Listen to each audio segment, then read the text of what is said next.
Hey everybody, welcome to the show today, where we talk about not necessarily what you want to talk about, but what you might need to hear. On my left is Dallas Crane. Hey guys. Boulder. And next to Dallas is Steven Stratberg. Hey world. And today, for I think it's the 19th time now, we're going to talk about scoring. Awesome. How you guys doing today? Doing good. Yeah. It's a good Saturday. It's a good Saturday. There's parts of the world where it's, you go across the meridian, the time meridian. It's already Sunday. Yeah. Yeah. That's a bit crazy. So, Steven, you said you wanted to talk about something a little bit earlier. Is that training? Yeah, sort of like maybe even as a beginning composer, kind of the mindset. I think that would be like a good topic to kind of talk about a little bit, and what kind of things that could help them set their mind for a career as a film composer, like a video game composer, sort of what they can, some strategies or some, Awesome. Because I think that's a little, it's not a well understood aspect of film composing. It's kind of like it's not really talked about, so it's kind of assumed that you have a mindset to make it, but there's a lot that goes into it. You're right. To being a successful composer. You're right. So, absolutely right. It's not like the composers that are doing huge studio films, have the same mindset as somebody just coming out of Berklee College of Music as a 23-year-old or something, or it's not like when you're 50 you have the same mindset as when you were 25, So I think if you never thought about it before, and you might think, okay, well, what is this? They're talking about this mindset.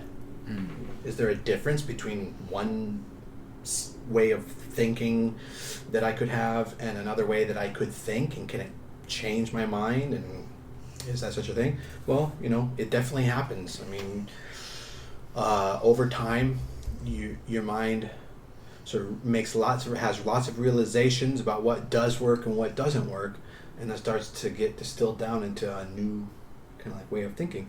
Some things that you may not realize when you're starting out is that it's easy to set a goal, and say, hey, in 10 years I want to do this, or I want to achieve this, or I want to be at the level of doing this, and in the meantime I'm going to put in a lot of hard work, or 20 years or 50 years, lay out a couple goals. If you've thought about that at all, for most people, a 50-year goal, a 30-year goal, a 10-year goal might be, hey, look at that successful composer.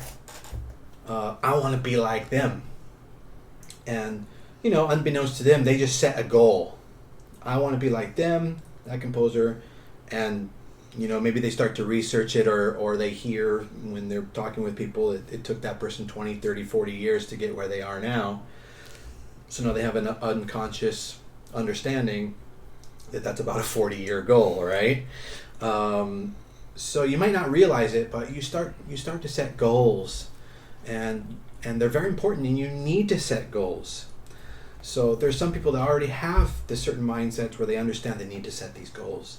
But if you aren't setting goals, you should start thinking about setting those goals and planning your life. One thing is that once you set goals, then you can't just say, okay, in 10 years I'm going to achieve this. You have to say, how are you going to achieve it? What is that total trajectory, and what are all the steps you're going to take to achieve that? And it's not like a list. You have to plan it. You have to make a plan.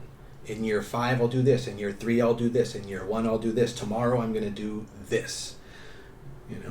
Is that part of what you were talking about there? Yeah, absolutely. No, yeah. I think also the biggest realization that I got, this was kind of an awakening moment, is that it is kind of like you're playing poker at a table, and some hands that you get aren't going to always be like good hands. You're going to get a lot of crappy hands, and you have to know how to play those and just in a way you have to keep moving forward until there will be times where you're gonna get a good hand, but it's not like every day or every month that you're gonna call a director and you'll be composing for a movie. It just doesn't work like that. So it's definitely one of those, like, Yeah, and one of the worst things you can do is not know how to play poker. If you're sitting down and you could be sitting there with a great hand and not even know it. Mm-hmm. So one of the best things you should do is learn the game. Mm-hmm. Learn the game of knowing what a good opportunity is and what not such a good opportunity is. They're not going to teach you that in school. Mm-hmm. In school, you're going to learn how to make music. In school, you're going to learn how to make your bar lines line up to certain hit points in the film. In school, you're going to learn all these technical things. They might have a couple master classes where somebody comes in as a guest speaker and talks about how to think about your career. But and I think that's kind of the only way you can learn those things is from people who have been in the streets and understand that game. That game is not necessarily the art. Mm-hmm. There's like the art and there's the game, and you got to learn the game. You don't want to come out of college or you don't want to start this career and not know how to play that game. So one of the things I'm going to recommend is that you guys take the Total Scoring Mastery Workshop this summer, where we go over that intensely, top to bottom, the entire mindset and game of how to get work, how to communicate with filmmakers, how to communicate with producers differently than directors, how to bring ideas to the table that are more valuable than just musical ideas, how not to get fired, how to get return work, how to get referrals, and how to basically explode your entire career. And that workshop is just 6 days long. In 6 days we cover everything: orchestration, the art of writing cues, and the entire game, like I just mentioned, the entire game and business side of this job. Yeah, I like the distinction between the game and the art, because the art form can be intensely personal and crafted in a way that's very unique, and maybe doesn't have necessarily application. Yeah, it's just art and it's human expression, which you can't really quantify and you don't want to touch. You want it to be pure and expressed honestly. But then the game is what you kind of wrap around that. It's like a package, like an Amazon package. It's the cardboard box. It's how you sell it, how you get it to different people so that they will accept it or that they'll give your art a chance. Yeah, there you go. That's what it is. Yeah. Yeah. Because the game, you can be... How you sell it. Yeah. The game, there's some ideas that maybe you don't like, but you should follow them. And, you have to play a certain way. And it feels more restrictive at times than the art. But when you have that distinction between game and art, it empowers you to make those decisions, which ultimately will benefit your art. Right. I mean, later on. You could end up going into the game with the mindset of an artist and a bunch of icons who are your goals, and try to connect the dot between now you're an artist, a capable artist, attempting to get to the dot, the trajectory, right? The goal of the icons that you are your heroes.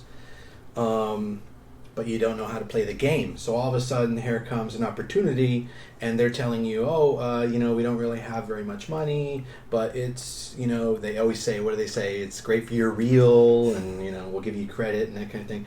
Now, if you come into that mindset, if you come into that game with the mindset that doesn't understand how the whole game works, you might not take that opportunity because you're like, oh, well, dude, these guys way at the top here, they don't do stuff like for next to nothing, and I've got bills to pay, and that's just not how it works. It's a bit of a different mindset, So, working with that guy, they could be very talented. We've talked about this in previous episodes. They could be very talented, and in 5 to 10 years, that could be one particular stallion that you've invested in that could take you great places. Like when Alan Silvestri worked with Robert Zemeckis on Car Wash, I think it was. Silly old movie with, isn't that Goldie Hawn, I think? Yeah, I think so, yeah. And Kurt Russell, I think. In any event, you know, that was a small movie, and I'd have to check the story on where Alan met Robert Zemeckis, but I believe they were friends somehow through probably college. Or, you know, maybe Alan scored one of their projects for free one time, okay? And so they built up a good relationship, and, you know, and then they did Romancing the Stone, which was a bigger studio film. I think it was like a $5 or $10 million Paramount picture. And, you know, Back to the Future started to come right after that. The rest is history, you know. Alan Silvestri just did Avengers Endgame. Yep. $1.2 billion. Biggest movie in the world now. Yeah. So that's a great example of how the way you think can screw up your entire paved road that you have paved for yourself, or it can completely make that road work for you, you know. So mindset, yeah, super important. Yeah, same art, different mindset. Yes. You know, because like we've talked about it in previous episodes, and you can go back and check, but the future value of a relationship is more than it appears to be currently. You know, so you have to think about that. Investing yourself and investing in your future is different than being a capable artist, hitting the streets, and then starting to throw punches and see what you can win. It just doesn't work that way. It's an investment game. It's a business. I also will say too, as far as my experience, I say go for something for the right reason. So in other words, if you're going to a college, make sure that you're taking the right program, as opposed to the program just because that's a requirement. So make sure that you... Yeah. So, like, or if you might even learn more from an online course or something like that. Maybe a mix, like a how to master the orchestra or something like that. As opposed, like, when I was at college, I took psychology, physics, political science, and all these courses, and I remember spending nights studying and doing all this stuff, and in the end, it's like, I didn't even want to be there. So I think you guys make sure that you're there and really getting something out of... Don't just, I need this requirement. Make sure the program that you go into is gonna build your career up, and really give it a lot of thought too.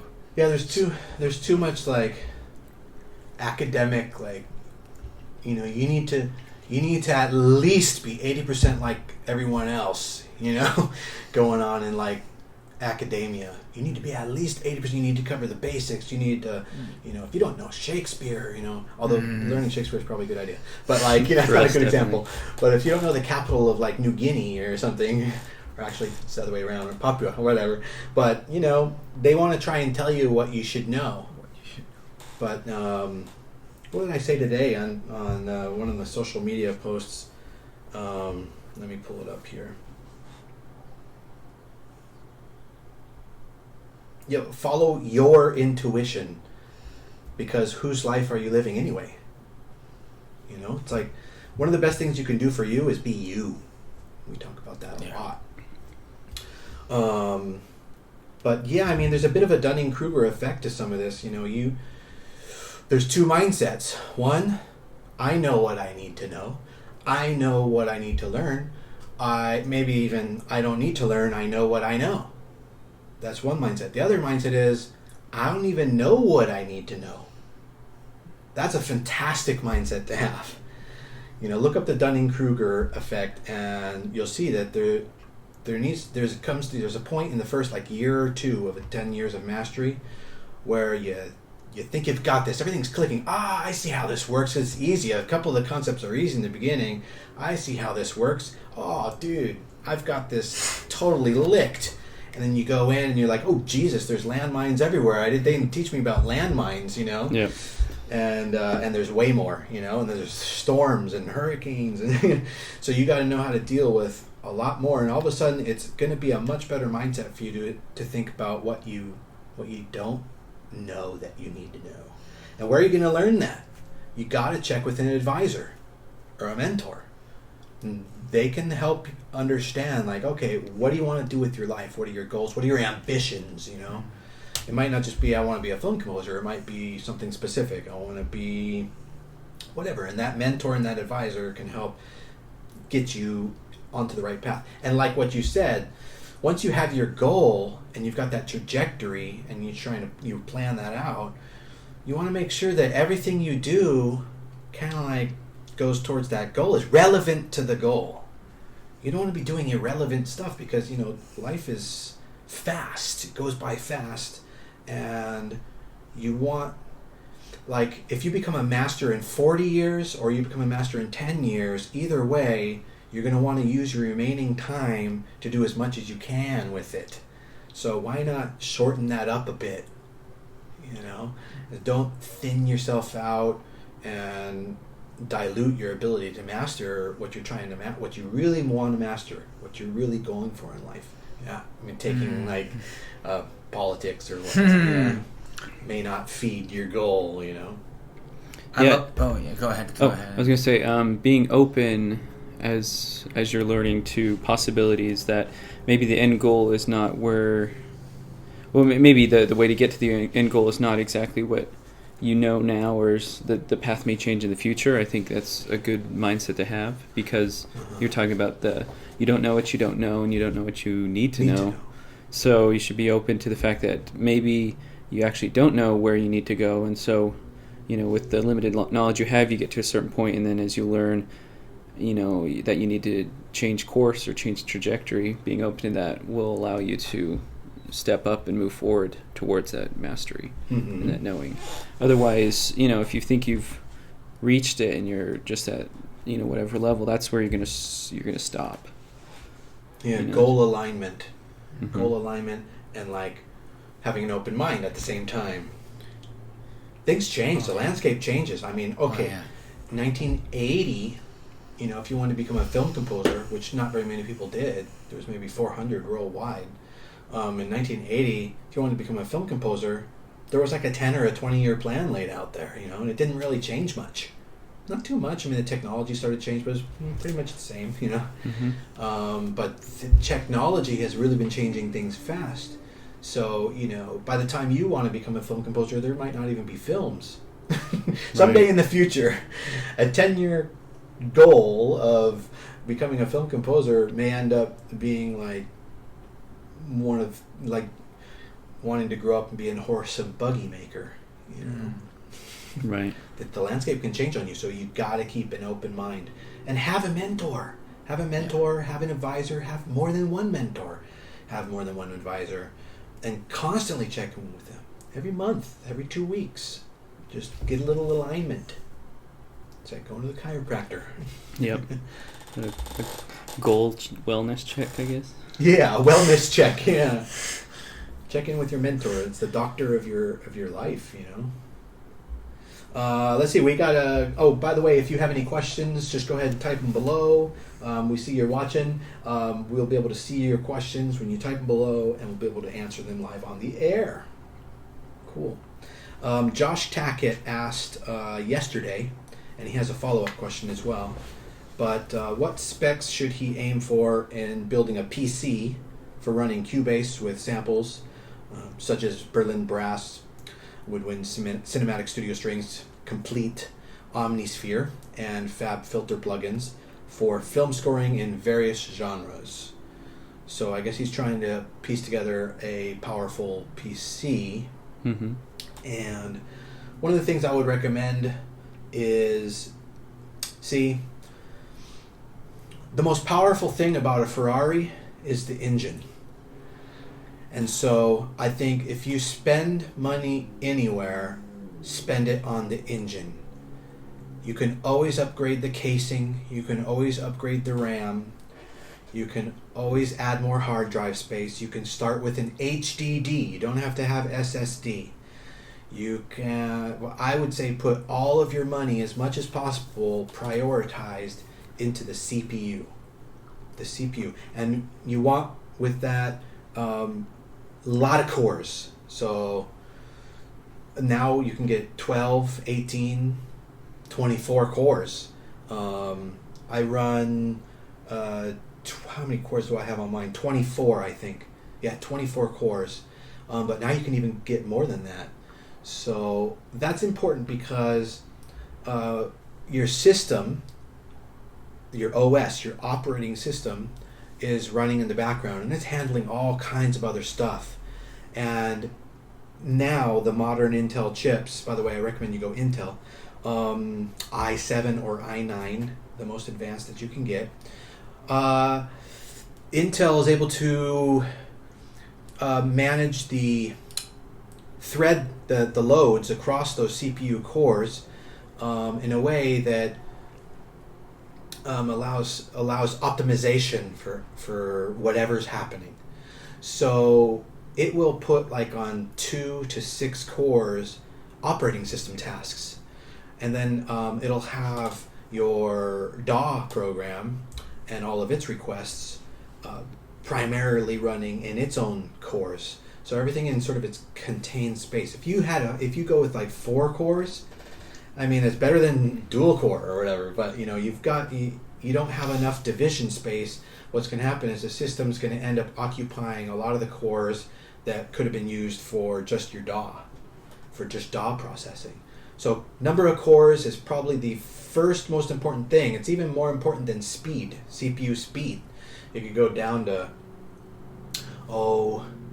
2 gigahertz and have 12 cores and still do quite well, and probably never notice that your computer is thirsty for anything because it's able to process everything in time and handle everything and manage the balancing of all that. So if you didn't have enough money for, let's say, an 8-core 3 gigahertz, but you could afford a 12-core 2.5 gigahertz, you should go with the 12-core 2.5 gigahertz. So gigahertz isn't always best. Think of it again like in a Ferrari, in a Ferrari, the number of cylinders is more important than than the engine. I mean, if you run it on a 1-cylinder, you don't get as much torque. Mm-hmm. And so number of cylinders gives you more torque and number of CPUs gives you more torque in your computer. So anyway, I think that's what I would recommend on trying to think about building your computer. Josh, did you have any other thoughts on that? I would just say some miscellaneous stuff. Make sure the graphics can support, I would say like 3 4K monitors.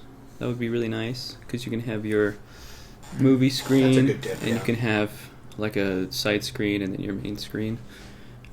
Pretty nice. There's like a $400 computer screen. I forget what it's called, but it's pretty cheap. It's 4K and it's true color. So if you do any kind of graphics, that's really nice. But if you don't, then just get like a cheapy. Yeah. One thing you don't want to do $200 monitor or something is use built-in video. If you get like a motherboard and your PC, get this PC and stuff, don't use their built-in video at all. Get a graphics card, even if it's $50. Slip it in there and switch everything over to using the graphics card because you want a whole separate part of the computer working on that. You don't want the computer having to spend motherboard processing on that. Yep. So I would say that, and then I mean that's about it. Like internal SSD is nice. At least 32 gigs of RAM is nice. Yeah, that's a good point. Yeah, don't start at 16 gigs of RAM. Start at 32 gigs of RAM. 16 you feel it very quickly. Yeah, 16 is gonna hit limits, and I don't even know if 24 exists anymore. I mean, it's just like pops it right up to 32. Those new Mac Pros, those can go up to how much? 1.5 terabytes or 1.5 terabytes of RAM. Yeah. We're going to talk about during the summer program why we think that's irrelevant, and you'll be spending money where you don't need to be spending money if you try and use that much computing power. We'll go into that in technical detail. So Josh also followed up with another question, and I thought maybe you could talk about this a little bit. Not that you have a Mac Mini, but I think that you use one of the souped up Mac just an iMacs. Yeah. Yes. and it does incredible. Like, it's very powerful. Yeah, it's been great. Because so he, the day before was talking about building a PC, and then somewhere I think his conscience got the better of him, and he's like, I don't know if I can use these PCs and be happy, And so he says, has anyone tried composing on a beefed out Mac Mini? So I just priced one out, and it came out basically around $2,000. It's a 3.2 gigahertz 6-core i7, 64 gigabytes of RAM, and half a terabyte SSD.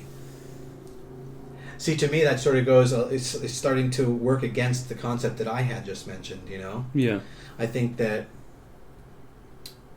he's trying to up the gigahertz, and 6 cores, like, just barely kind of good enough on the core side, on the number of cores. And then he's got a lot of RAM, 64 gigs of RAM, and he's got a lot of SSD.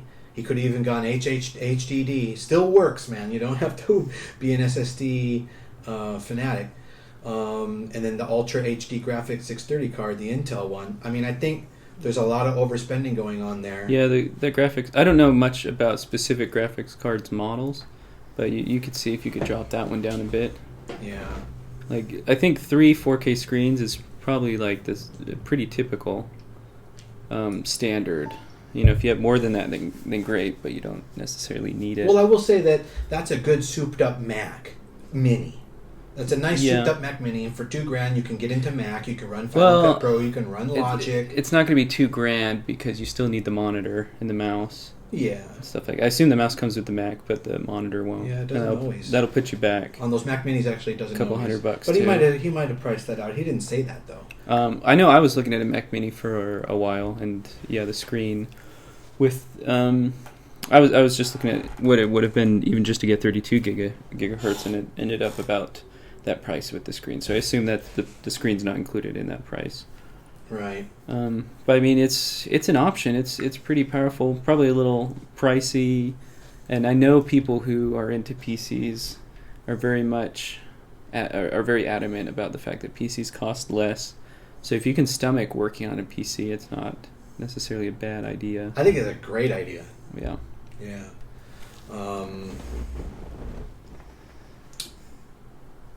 Yeah, but I mean, and then the choices are between Digital Performer, Cubase, and Pro Tools. And yeah, you don't get Logic. Yeah, you don't get Logic.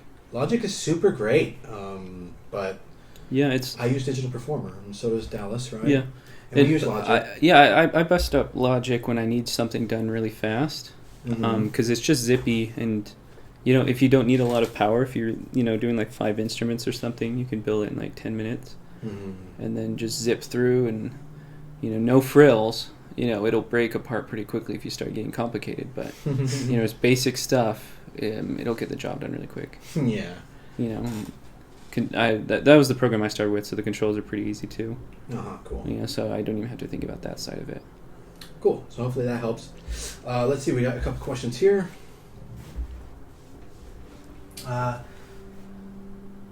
Eve chimed in and says, I have a good mentor. That's Hi, Eve. somebody that I mentor. Hi, Eve. And Romulo Pina says Xeon E5 models as far as PC. That's one of the good chips. One of the good chipsets. Kim Goldbronson says, how do you personally deal with situations where you really think you nailed your work, but the feedback you get from the director makes you go back and remake it? That's definitely a good question. What I do Yeah. is, and this is a good coping mechanism because we sometimes get very attached to our art, is just export it and put it away in a personal file, and then save as that file, to a new version, and then just redo it for what the director wants. So you've got the old version, it's not gone. The director can never take that away from you, and you've got it bounced out, and you've got the files in case you ever want to use it down the line, and then just make him what he wants. Yeah. That's one aspect of it that we call baggage. I call baggage. It's like you've got to listen to the filmmaker, because you're not gonna get a cue approved if it's not what they want, unless you're interested on bordering on teetering on being fired. And you say, hey, look, you get what you got, and that's just like, that kind of attitude's not really going to like grow your career. It's probably going to hurt your career. So you've basically got only one answer to that, is to listen extremely well to what the filmmaker is telling you and try and come to a realization, an agreement between the two of you about what it is that's not doing that in what you gave them.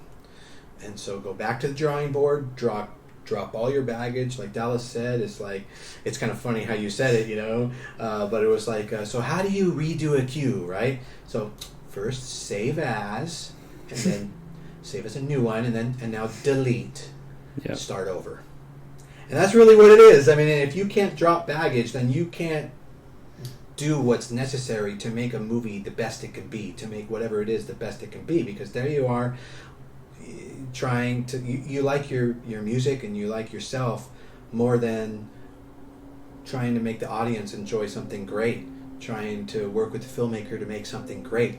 You should be focused on that as a target, Yeah, it reminds me of the story, I think it was it Picasso, where he was hanging out with a guy, and he like drew a picture on a napkin or something, and then the guy asked how much, and he was like, 10,000 or something. I'm probably getting all the details wrong. And the guy was like, what do you mean? That took you like 10 seconds to write, and then Picasso says like, no, it took me like 50 years to learn it, and then 10 seconds to write. Yeah. So he can output great art just consistently. He's done the work, and so I'm sure in his mind he had no problem just ripping up that napkin and throwing it away. Like right. he could make masterpieces all day long, and everyone would be great, and he could be selling everyone. But also, the responsibility of being in that level is that he picks even from that the greatest ones and rejects the rest. And you can think about that with the music too. Is that if you wrote the first cue and it's so great, well then you're probably good enough to write a second cue.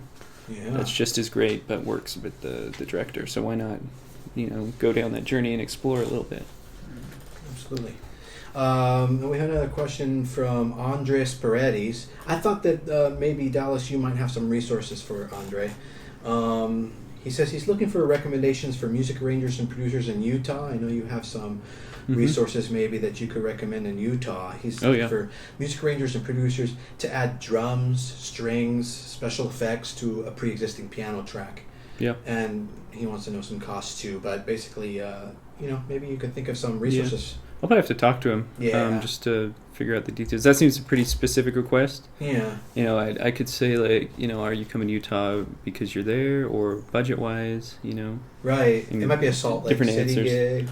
Yeah. Do you want programmers, like digital programmers, or do you want somebody who can lay down some drum tracks? Because I know both, small, cheap studios that could do it, for probably the same price. And that raises a good example that does apply to everybody watching, is that, you should be building up relationships with all of those aspects of things. So arrangers, producers, studios, musicians, engineers, and so that when the moment comes, you have a flip book of relationships you can go through.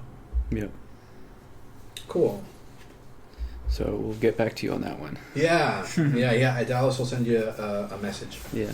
But everyone else out there, make sure you get your flip book of relationships together. Go ahead and ask some more questions down below, and we're happy to answer them. Somebody says, I remember hearing John Williams. Ernest Moreno says, I remember hearing John Williams state that his biggest focus and concern when scoring was nailing tempo. That is so true about, it's one of the hardest things there is. Mm-hmm. So he asks, what would you have to say about that? Do you agree? What about getting the right tempo is so critical to scoring a theme mood and getting the right color and texture? Why is tempo so important? And this Ernest Moreno, he asked this question to us 3 weeks ago in our podcast, and we didn't get a chance to answer it. So sorry about that, but now we can answer it. Awesome. So probably just on the basic biological level, tempo corresponds in some degree to heartbeat and adrenaline. And so slower is more of a sleepy, and faster is more of an energetic awake. Yeah, that's probably the most basic you can get. Yeah. From a physiological standpoint. But then the other part too, walking cadences, like 104 or maybe like probably 85 up to 130 about. It's like the walking tempos. And so you can apply different emotions based on what people feel when they walk at different paces using those tempos. 85 is pretty relaxed, just like a guy walking around, just and then 120 is like a very fast march. 115 is really like marching tempo, and then 130 is like the dance beat. That's when you're really going at it. So right. That's another kind of cultural, physiological aspect of tempo. Absolutely. Like, tempo is I teach tempo is basically the only thing you can't learn, other than some techniques for you to get it into the zone. But there's absolutely no like this is precisely right when it comes to tempo. Tempo's like the last thing that can't be learned in scoring, and it requires you to make certain like almost emotional judgments. It's a bit subjective, and of course, you can look at the pacing of the scene, how fast people are talking, how fast an exchange is going on between them, how fast people's realizations are coming to them, sort of the speed of things, and the cutting and the walking and the breathing, and all those can give you some clues as to pace. But in the end, you're gonna have to feel that. There's not a machine. I can't program a machine to go in there and say this is the tempo for that scene, because it's going to be tied to whatever particular subtext or context they're going for in that moment. Because just because some people may be talking and it's going back and forth, that might not be the actual pace of the scene. They might be on a boat. Yeah, it's very many layers deep, and the surface shallowness of the actual picture should be the last thing you look at. Yeah. Like cutting tempo to cuts of the picture is probably the worst thing you can do in most live action. Yeah, unless it's like a visceral section, like let's say action. But it does come out kind of stylistic. Yeah, it's definitely a stylistic choice. I think it's one of those like deliberately wrong stylistic Right. choices. Like Baby Driver did it really well in the action scenes. The shots and the gunshots would go with all the hits and the music, but that would be so out of place in like a John Wick movie or something. Mm-hmm. That's not really building itself up to those different kinds of wrong ideas. Oh, here's an interesting question from, I think his name is Eugene. He's asked us a few questions in previous episodes. Nice to see you again, Eugene. He says, do you guys feel that modern film scores are more about sound effects than melodies? This is like one of those big debates, It's almost like a Hans Zimmer versus John Williams question. Yeah, it's like your introduction packet. It's like, oh, you're a film composer. Here, take this packet of all these divisive issues that you should be extremely passionate and angry about. Right. Most people should throw them away, but they don't. Yeah, I know that many people watching are going to want to now dive into a debate and go, how did he phrase that again? Sound effects than melodies. So but the thing is, I think, Eugene, is that what you have to realize, and what everyone needs to realize, is that music is much more advanced now than melodies. So you better take that in and very deeply and meditate on that, because just because maybe someone prefers melodies or counterpoint or music that has harmony and structure doesn't mean that that's the true purpose of music, and it doesn't mean that's the true purpose, the truest way you can make music, and it's definitely not the best way you can make score. Because just think about a horror movie. Here's a good example. It's a whole genre of storytelling with music, right? Where the score has to be really atmospheric and nondescript, and if you hear it and you can hum it, that's going to actually work against it. So it's genre dependent, but it's also indicative of that music itself is becoming more narrative than it ever has before, and less literal and less academic and formal than it ever has before. So this is sort of like the question that's like, you know, how what's better, you know, Elvis Presley or like, you know, what came before him, you know? It's like there's a reason why Elvis Presley worked, you know? It was the next step that music needed to take, and there's a reason why atmospheric writing and using musical instruments to create sound impressions in order to convey story works a hell of a lot better than trying to get somebody to hear your melody and leitmotif and, you know, play Wagner. The technique is just not, is dated, it doesn't work anymore, it feels dated to the audience, they know better, and it's dying, and it's just about outmoded. Yeah. I would also want to be a little pedantic with deconstructing the question. This is modern film scores, so I would say, you know, not every film score is the same, and artists don't align themselves to the same criteria. So you'll find some really melodic scores, and you'll find some that aren't.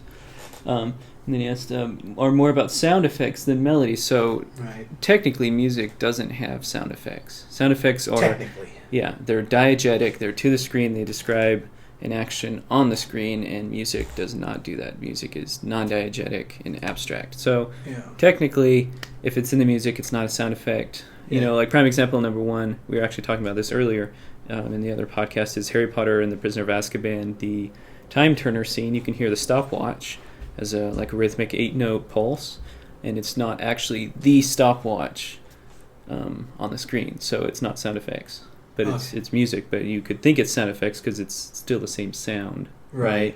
So somewhat non-diegetic and kind of story world.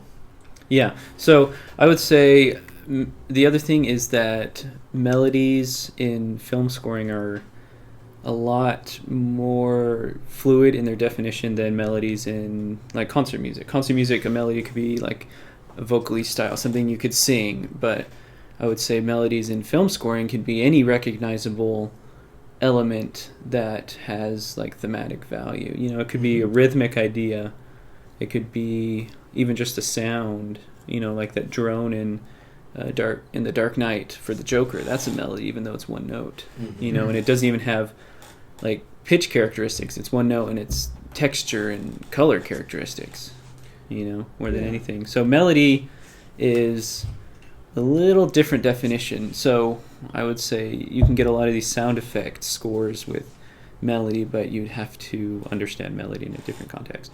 Yeah, and I don't think he meant necessarily sound effects in that way, but it was worth making sure that so for everyone if they were interpreting that. Yeah.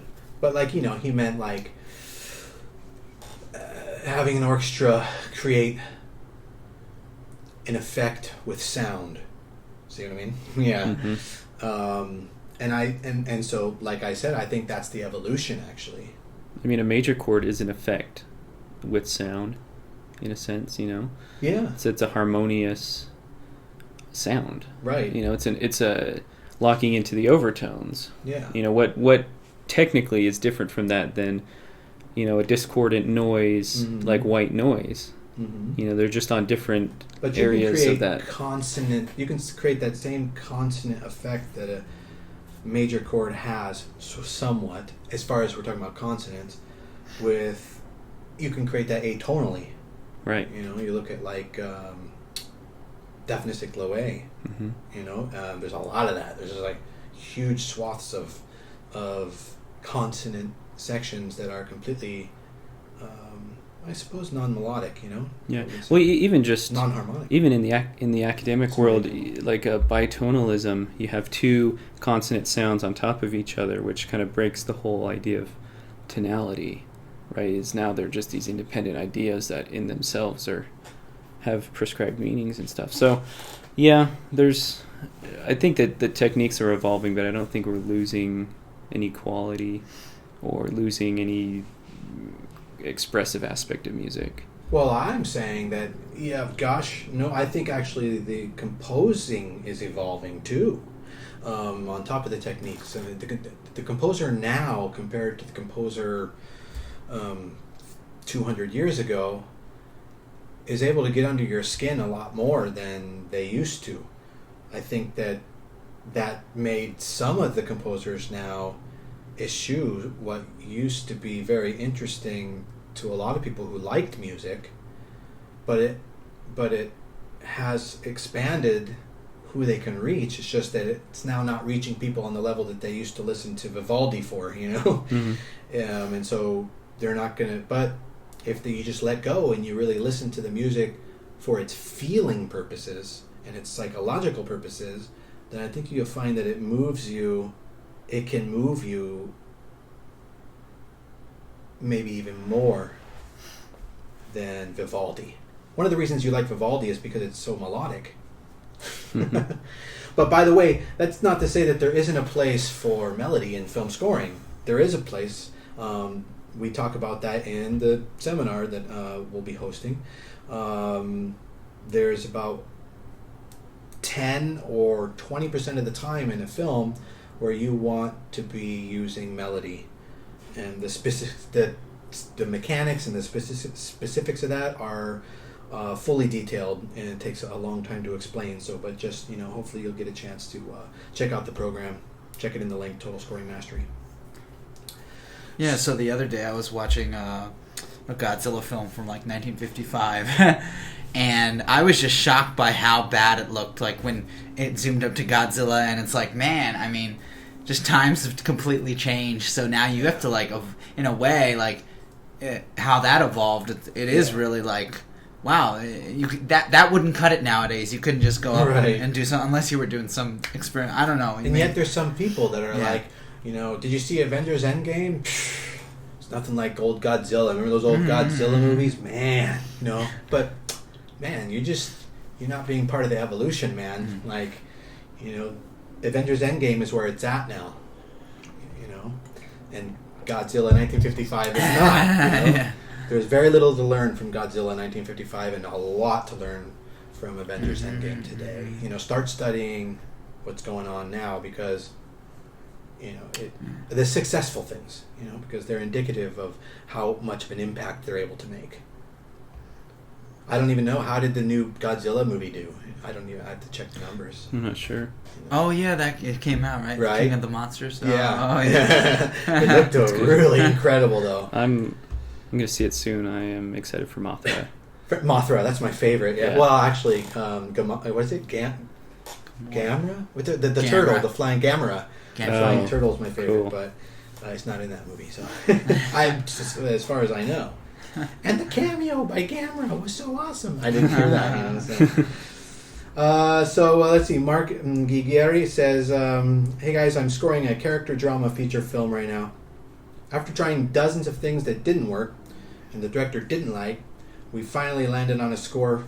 First of all, let me just interject here and say that one of the things we do teach you at this seminar is how to be way more effective on trying dozens of things that don't work and dozens of things that will, so that you don't waste too much time in that cycle of the process. At the Total Scoring Mastery workshop, for example. So he says they finally landed on a score focused on duets for washy, reverb-drenched electric guitar. Very post-rock ambient influence. Sparse melodies over simple chord progressions, voiced with dyads. So very specific. I'm wondering if anyone, and the director's probably like, yeah, the dyad thing, do that. I'm wondering if anyone knows of any scores that are predominantly done with ambient guitars. I'd like to listen to a few. So, one that I think you might want to check out is Sling Blade, if you haven't seen that film. The score is very cool, by Daniel Lenoir, and it's a very ambient, textural, often dark and sad and dreary, sometimes dreamy score done with kind of ambient electric guitar. So that's a cool one. And some of the others recommended, of course there's Crash by Howard Shore, David Cronenberg, but I think that one was a kind of a one-time wonder, you know, because if you go check that out, you'll find that that's it's perfect for the movie, because it kind of sounds like twisted chrome and twisted metal going chrome, and it's very, very chrome. It's basically like clean Strat guitar with lots of reverb and multi-layered, kind of like Bernard Herrmann did with like 6 harps on Beneath the 12 Mile Reef, except Howard Shore did it with guitars on Yep. French. Yeah, I would just. Can you think of other scores besides just ambient guitar? Because, I mean, there are a lot of effects that you could probably create with the ambient guitar, mimicking other instruments. You know, that could be innovative and expressive. Yeah, and you bring up a good point. It's like, you know, one of the things that this poster ought have kind of like posed in his post is, what can I do to answer X narrative? You know, and I think we could have helped a lot more there. Yeah, like I would guess, you know, I don't know anything about the character drama, but you know, if it's like washed up ambient guitar, I would think of just subconsciously like a guy in his, you know, garage just kind of practicing and someone hearing him from outside. So there's like, you know, somebody watching somebody else being personal and expressive, but they're not connected to each other maybe. So maybe that'd be some reflection of how the two characters interact with each other in the drama. I don't know. I know with like, you know, comedies like those, well, not comedies, but I guess they're like quasi-teen dramas. You know, that curly hair kid who's always kind of awkward from... Jonah John. Hill? No, he's like the skinny one. I mean, Evan from Superbad? I'm thinking like the Scott Pilgrim lead actor. Yeah, it's the same guy. Yeah. Okay, yeah. Like all his Kind of that movies, square all face. his movies are just like, what would the music sound like if this character was playing the guitar and singing to this other character? You know, and that's interesting. the movie. You know, it's That's like an him interesting trying to way. talk to her, and that's the sound, and that's the movie. That's a very cool, interesting way to Yeah. approach like the sound. I mean, like character Direction. drama, you can't have two orchestras, you know, Ives style battling each other on the opposite sides of the stage. It doesn't work. So what is it? It's one person, maybe they're insecure, the other person, they're insecure, and you have these two kind of sounds that don't really work together, but then you figure it out and you kind of warp them. One of the problems with character dramas is they're character dramas. Mm-hmm. They're so boring. It's just a lot of talking, you know, a lot of talking. I would think the last thing you want to do is a dreary guitar score. I'm just going to bring it down. You know, I would think you'd want to do something a little bit more perky, something with some good contrast, something to make the film feel a bit more vibrant. You know, unless it's like, you know, unless it's a suicidal thing and it's a very depressing theme, I suppose. Yeah. I mean, when you watch people in these character dramas, isn't it supposed to be kind of an idealization of what you want in your experiences with other relationships? You know, you want to be the ones who kind of figure it out and it works out in the end kind Sure. of thing, you know? And so if you have this dreary score, you know, what's the hope of getting people to watch all the way through? Then you say, okay, well, this is like every other relationship I've ever had. Mm-hmm. You know, not enlightened, next, that kind of thing. You know, a little nihilistic approach. I think, yeah, instead of like giving a ton of examples of great ambient guitar scores, it's better advice for us to note that there's been just hundreds of them, and it might be a great idea to try to come up with something fresher, better for your career, better for the film project, because everyone's already heard that a million times, and better for the filmmaker, better for audiences, better for your relationship with the filmmaker, because, you know, when they go places, they're going to take you with you, and so I think it's a better choice overall. Yes. I also think you're going to be more inspired too if you're not tying yourself down to, oh, I got to sound like XYZ, and it's just like, just give yourself some space where you can experiment a little bit and have fun. Yeah. Can you make that ambient? Can you get another sound with that ambient guitar to make it sound like wrong? Can you break the ambient guitar genre with a new sound? You know, like what Morricone did. Blanchard Yeah. If Beale Street Could Talk. Right. Well, no, he did Black Klansman. Black Klansman. Yeah, Yeah. no, or both of them. But I was Yeah, but thinking both those actually of scores. Beale Street Could Talk. Beale Street Could Talk. That piccolo jazz trumpet kind of thing. It's Yeah, but it wild. was like it was so interesting that he had like this kind of like jazz orchestration going on, but like in the reverb, like in the pews of like a church recording. Mhm. You know, Jazz hates reverb, so that's an it interesting was combination. very brave, fresh, new, and look what happened. It became it helped the film immensely, probably, Mhm. and it became an Academy Award nominated score. Did it win? No, it didn't win. No. I think we won't even go there. Anyway, it doesn't matter. But yeah, figure out, can you like break that genre and get something in there that the film needs, that the film itself is offering. Yeah. We have a question from Italy, I believe. I'm just guessing. Francesco Benelli asks, I have a question, and I'm not quite sure if this is the right translation, but case and selection are two elements that are part of creativity. From the case can come big ideas, and for this we select. So this is some translation thing going on here. An approach with a large percentage of musical instinct, but also courage to break the mold. A couple of days ago, however, I saw a very interesting video of Ennio Morricone, who taught his approach to composition with intervals, giving them well-defined associations.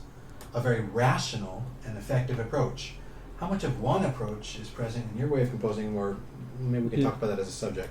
Yeah, I would say send me that video if you could. That sounds interesting. And Yeah, I haven't heard below. anything about him. Yeah. That's very curious. Well, Intervals. Yeah, I mean, one of the things that I teach, again, at the workshop and also in my private lessons, is that everything that you create a score from ought to be derived from some master sourcing that you're doing. So that concept of having intervals that have a kind of a relational and relevant meaning everywhere that they're used in your creation, I think that's very useful. I think you find that in all the masters. John Williams, Jerry Goldsmith, Alan Silvestri, that's just part of the craft. It's like going, okay, let's create an entire rule set of information that I can use for this. And now let me start applying and sprinkling. Okay, here I'm going to start sprinkling this. Here I'm going to, on this next cue, use these ones, That's part of the art and craft, and I think it's very important. Yeah. I mean, I'm not going to get too technical into it, but you can have intervals in your melodies. You can build your harmonies in such a way that they emphasize intervals too, so that everything you hear is imbued with that sound. But I'm trying to understand the larger question. Is it saying like Case there's and selection. like you have a tool? Pre-existing concepts, maybe? This is my understanding, is that there's like a musical toolbox of like, Ennio Morricone's approach to melodies and John Williams' approach to melodies and Howard Shore's approach to melodies. You have all these things you've learned, approaches. creative approaches, and like that's what and then musical instinct would be knowing which one to take and selecting and using it, and then kind of putting them together. I think that's just where he's at right now with his creativity. But I think creativity can be much, much, much, much further than that. You don't have to necessarily make things from the Lego blocks of pre-existing that have been made for you already. You could also think from the ground up of all new Lego blocks, your own Lego blocks. So if that's what he's talking about. Yeah, it's kind of hard to get that's that my guess. I would say it's good to have as many toolboxes as you can, because if you've actually had a toolbox, all your tools start getting misplaced, and so if you've got 5 different toolboxes, you're going to start mixing them around, until it's all like one homogeneous sound, which is your sound. Right. And now you don't need the John Williams screwdriver. You've got your own screwdrivers, which are half John Williams and half Howard Shore, or whatever, and it's become, you've taken ownership of those techniques, and you know them well enough that now they're yours. Now it's all yours. There's no other people in your music. Yeah, awesome. That's something you definitely want to do, is just work on being more you, be more creative, dig deeper, see where you can get with that. Yep. Well, thank you everybody for tuning in this week, and we'll see you next week. And please post your questions down below, and we'll try and answer them next week in advance. And great, thanks for tuning in.